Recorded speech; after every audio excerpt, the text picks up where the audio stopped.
Hi, this is David with Modern Exterior. Today we are in beautiful Kohler, Wisconsin, and I'm doing an assessment of a flat top EPDM roof with ballast system.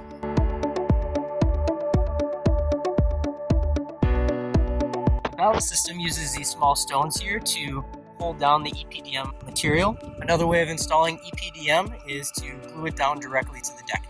Some things to watch out for when doing a roof assessment like this is for pooling water in areas where there's not a proper drain.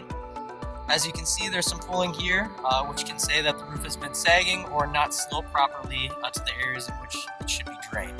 Another thing to look out for is bowing of the material, in areas that are at least visible. As you can see over here, this material is slightly bowing. This can cause pressure on that seam there, and that could definitely be a point of penetration in the future where water can leak in.